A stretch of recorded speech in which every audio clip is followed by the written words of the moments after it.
Deep inside Yale University's Beinecke Rare Book and Manuscript Library lies the only copy of a 240-page tome. Recently carbon dated to around 1420, its vellum pages feature looping handwriting and hand-drawn images seemingly stolen from a dream. Real and imaginary plants, floating castles, bathing women, astrology diagrams, zodiac rings, and suns and moons with faces accompany the text. This 24 by 16 centimeter book is called the Voynich manuscript, and it's one of history's biggest unsolved mysteries. The reason why? No one can figure out what it says. The name comes from Wilfrid Voynich, a Polish bookseller who came across the document at a Jesuit college in Italy in 1912. He was puzzled. Who wrote it? Where was it made? What do these bizarre words and vibrant drawings represent? What secrets do its pages contain? He purchased the manuscript from the cash-strapped priest at the college and eventually brought it to the US, where experts have continued to puzzle over it for more than a century. Cryptologists say the writing has all the characteristics of a real language, just one that no one's ever seen before. What makes it seem real is that in actual languages, letters and groups of letters appear with consistent frequencies, and the language in the Voynich manuscript has patterns you wouldn't find from a random letter generator. Other than that, we know little more than what we can see.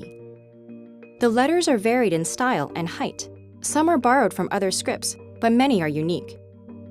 The taller letters have been named gallows characters. The manuscript is highly decorated throughout with scroll-like embellishments. It appears to be written by 2 or more hands, with the painting done by yet another party. Over the years, 3 main theories about the manuscript's text have emerged. The first is that it's written in cipher, a secret code deliberately designed to hide secret meaning. The second is that the document is a hoax, written in gibberish to make money off a gullible buyer. Some speculate the author was a medieval con man, others that it was Voynich himself. The third theory is that the manuscript is written in an actual language, but in an unknown script. Perhaps medieval scholars were attempting to create an alphabet for a language that was spoken, but not yet written. In that case, the Voynich manuscript might be like the Rongo Rongo script invented on Easter Island, now unreadable after the culture that made it collapsed. Though no one can read the Voynich manuscript, that hasn't stopped people from guessing what it might say. Those who believe the manuscript was an attempt to create a new form of written language speculate that it might be an encyclopedia containing the knowledge of the culture that produced it.